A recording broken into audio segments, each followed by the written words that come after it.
তোমরা সবাই জানো আমাদের পরিচয়টা কিন্তু ফেসবুকের মাধ্যমেই হয়েছিল। আর আগের ব্লগে তোমাদের অ্যানিভার্সারির প্রথম পার্টটা কিন্তু শেয়ার করেছিলাম, তাই আজকে নিয়ে চলে এলাম অ্যানিভার্সারির সেকেন্ড পার্ট।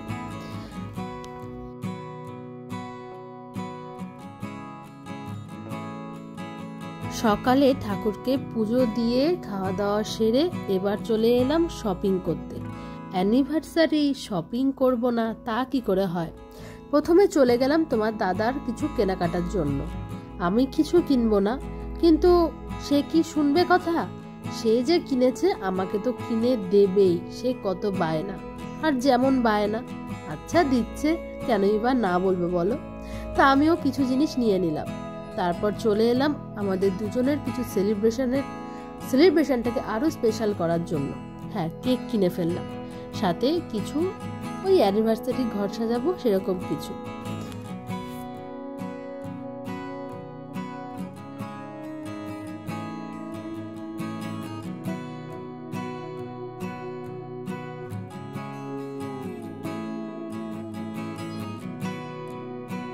বন্ধুরা জাস্ট বাড়ি এলাম। প্রথমে তো গেছিলাম, তোমরা দেখেছো মন্দিরে গেছি, মন্দির থেকে খাওয়া দাওয়া করতে গেছি, খাওয়া দাওয়া করে শপিং, অ্যানিভার্সারির জন্য শপিং করবো না, যাই হোক অ্যানিভার্সারি উপলক্ষে শপিং না, কিছু কেনাকাটা ছিল, সামনে আমাদের সরস্বতী পুজো আসছে, সবকিছুর জন্য কেনাকাটা ছিল কুচকাচ, তো সেই জন্য তারপর চলে গেছি কেকের দোকানে, কেক কিনলাম। ও কেকের মাঝখানে তোমার দাদা তোমার জুতো কিনেছে, জুতোটা কোনো অকেশনের না, ও রোজ ডেলি ইউজ করবে সেরকমের জন্য।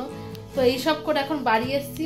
এরপর আরো সুন্দর নিজেরা একটা নিজের সময়ের মানে সুন্দর মুহূর্ত শেয়ার করব তোমাদের সাথে। আর একটুখানি রেস্ট নিই, তারপর তোমাদের সাথে পুরোটা শেয়ার করবো। তো দেখতে থাকো ব্লগ। কি বন্ধুরা, তোমরা কি ভাবছো এত সুন্দর ডেকোরেশন কি আমি করেছি? যদি ভেবে থাকো একদম ভুল ভাবছো।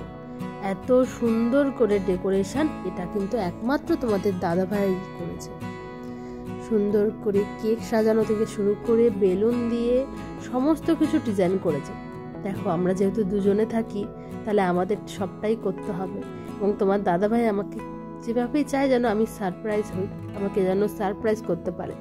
কিন্তু এত সুন্দর ভালোবাসা আমার যেন সারা জীবন সাথে থাকে, এটাই চাই। আমি তোমার সাথে বুড়ি হতে চাই, তোমার হাত ধরে অনেক দূর এগিয়ে যেতে চাই।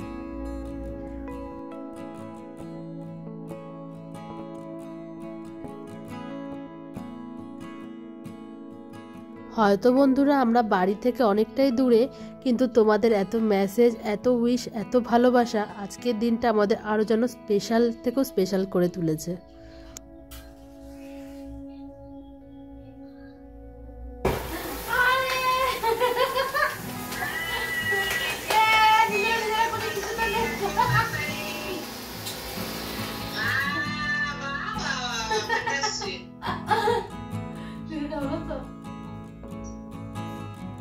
আমি সবসময় ভাবতাম নিজের বিয়েতে খুব মজা করব, কিন্তু যত ভাবনা ততই যেন ভুল। নিজের বিয়েতে কোনো মজাই করা যায় না, শুধু চাপ, টেনশন। কখন পুরোহিত আসবে, কখন পার্লারে সাজতে যাব, কখন ফটোশ্যুট করতে যাব, আর হয় না গো। তাই আমরা দুজনেই ঠিক করে রেখেছি আমাদের যখন 5 বছর অ্যানিভার্সারি হবে না, সেটা বিয়ের মতো করেই করব।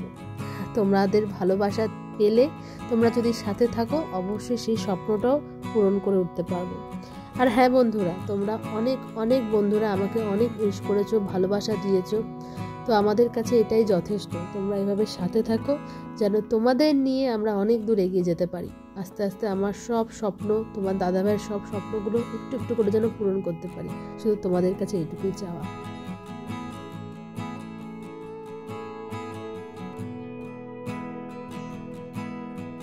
সবাই ভালো থেকো বন্ধুরা, নতুন ভিডিও নিয়ে খুব তাড়াতাড়ি দেখা হচ্ছে। আজকের মতো ভিডিওটা এখানে শেষ করছি। যারা নতুন বন্ধু আছো এখনো আমার চ্যানেলকে সাবস্ক্রাইব করোনি, অবশ্যই সাবস্ক্রাইব করে পাশে থেকো। Bye bye.